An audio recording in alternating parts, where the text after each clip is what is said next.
Hola colega, soy Alfredo de Bioanálisis al Día y hoy vamos a ver el principio de la automatización del diferencial leucocitario y la morfología a partir del frotis sanguíneo. Los primeros instrumentos en salir ya tienen sus buenos años. En los años 60 salieron varios aparatos. Encontré fotos de este, ahí encontré otros nombres de otros aparatos. Sin embargo, la búsqueda que hice en Google, encontré este aparato, el EMATRAC de los años 60. Esto es un escritorio, esto es un aparato bastante grande. Aquí están los objetivos del microscopio, aquí hay una pantalla. Y bueno, análogo, uno simplemente coloca la muestra ahí adentro, se le coloca una gota de aceite con un objetivo generalmente de inmersión, de alto aumento, y entonces el aparato lo que hace es observar esa lámina, tomar alguna fotografía, hacer un análisis y entonces tratar de clasificar a los elementos. Salieron diversos tipos de aparatos. Esto ya es hacia los años 80, el Coulter 3DIF. Es un aparato también bastante grande, lo que llama la atención en estos casos siempre que son aparatos bastante grandes. Y este, por ejemplo, del año 81, el Abbott ADC 500. Aquí, por ejemplo, está toda la parte de cómputo, esta es toda la parte óptica, aquí está el objetivo y esta es toda la parte de fuente de alimentación, fuente de poder. Son aparatos grandes que realmente no dieron la talla, si lo podemos decir así. Era mucho más rápido una persona observando un frotis y haciendo el diferencial que lo que podían trabajar o lo podían hacer estos instrumentos. Entonces, realmente estos aparatos no dieron la talla. Algunos de ellos ni siquiera salieron al mercado y, digamos, de alguna manera fueron descontinuados. Por ahí, realizando búsquedas, encontré una publicación bien interesante del año 84-85, donde hablaba que para el momento existían 2 aparatos que eran japoneses y 4 que eran americanos. Sin embargo, bueno, los aparatos americanos, algunos de ellos ni siquiera salieron a la luz. Aparecen reflejados estos 2 instrumentos y que la inversión que se hizo, por lo menos en los Estados Unidos, era de 50 millones de dólares se invirtió en esta tecnología, que al final no lograron llegar a su objetivo y no lograron permitir la automatización de este diferencial leucocitario. En esos años también salió otra tecnología que justamente permitía, digamos, alinear a las células, el enfoque hidrodinámico, y es lo que nosotros tenemos hoy en día en los aparatos de 5 subpoblaciones. Entonces, bueno, el desarrollo se dio más hacia esa tecnología y estas tecnologías de alguna manera fueron abandonadas. Pero fueron realmente estas tecnologías de observación, análogo a lo que nosotros hacemos, fueron los primeros intentos de automatizar el diferencial leucocitario. Sin embargo, ya en los 2000 sale un nuevo instrumento y hacia el año 2004 sale este, el CellaVision o CellaVision, como sería en inglés, el DM96. Bueno, aquí podemos concluir que se trata de observar a las células, ¿no? Eso es lo que nos quiere decir este nombre.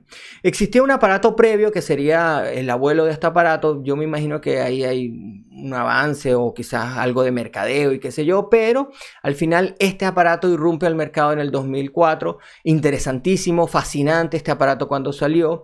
Ya aquí, para el año 2004, hay mejores capacidades de hardware y mejor software de lo que existía en los años 60, en los años 80, donde veíamos esos aparatos que ocupaban una gran cantidad de espacio. Aquí ya lo tenemos prácticamente todo mucho más compacto. Aquí adentro se encuentra todo el sistema óptico. Estos son unas especies de gradillas. Aquí tú colocas las muestras, el que tiene para cargar varias gradillas. Yo no sé si se colocan aquí abajo o aquí arriba, pero lo cierto es que tú le colocas las gradillas, lo programas y el aparato entonces se encarga de realizar ese diferencial leucocitario. Algo que sí tienen estos aparatos, que bueno, tienen una computadora, hay mayor capacidad de hardware y de software, y también toman fotografías y se pueden observar esta fotografía.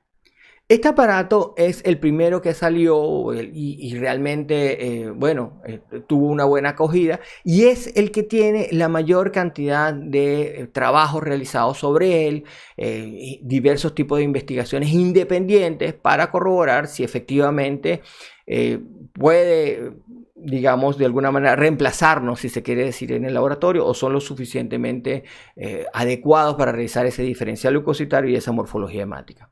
Pero en líneas generales, hoy en día existen otras marcas, otros fabricantes, pero en líneas generales todos comparten, vamos a decir, la misma arquitectura, la misma idea de una parte óptica, de un análisis de esa imagen y de la observación, digamos, en el froti, en la pantalla del computador.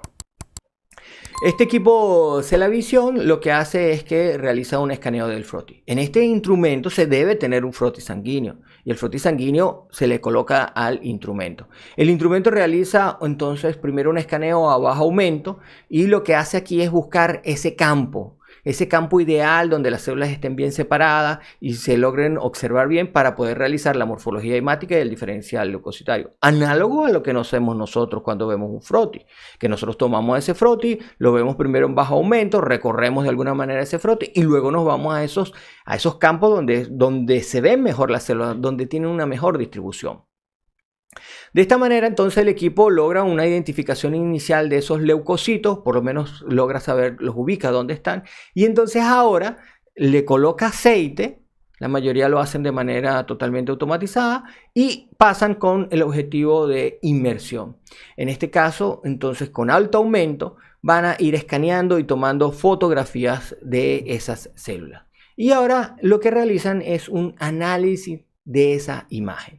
Y para el análisis de esa imagen aparece algo que hoy en día está en boga y se escucha mucho por ahí, que es la llamada inteligencia artificial.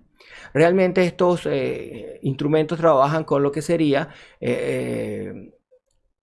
las redes neuronales. Entonces, él trabaja con una serie de redes neuronales. ¿Y qué son estas redes neuronales? Son simplemente unos algoritmos que van a identificar a las células análogo a como lo hacemos nosotros. Es decir, van a observar la forma, van a observar las características del núcleo, las características del citoplasma, los gránulos que puedan contener, y de esta manera entonces van a realizar algo que se conoce como la preclasificación de la célula. Y esto es un concepto muy importante que debes tener en cuenta. Realizan una preclasificación de la célula.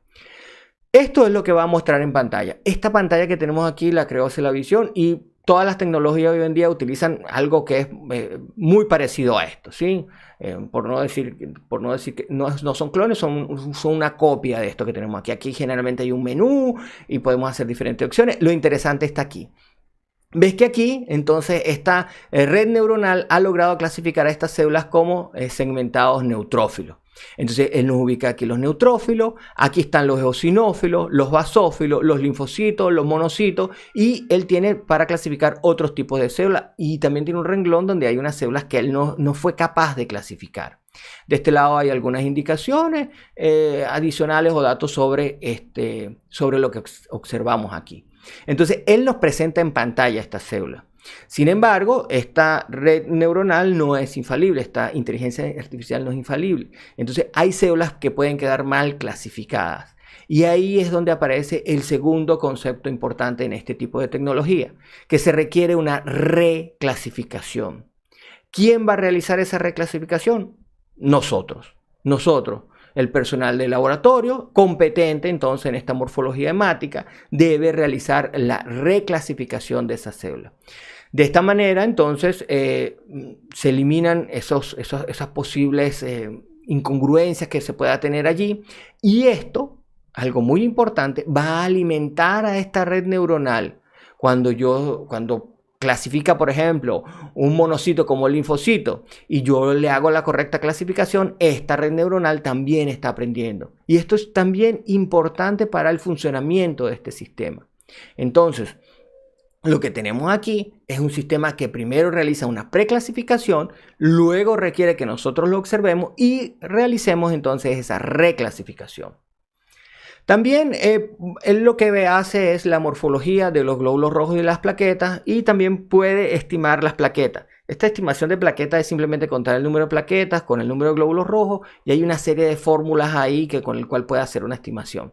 Es algo que yo en particular no lo recomiendo mucho. Lo he tocado en algunos otros videos y algunos otros temas de bioanálisis al día. donde, bueno, nos extendemos un poco más en ese sentido. Pero aquí lo cierto es que por lo menos para este equipo, el DM96, esto lo hace en 100X y esto lo hace en 50X. Hoy en día la mayoría de los instrumentos trabajan, incluso los propios Celdin, trabajan con dos aumentos nada más, con 10X y con 100X para realizar la captura de estas fotografías.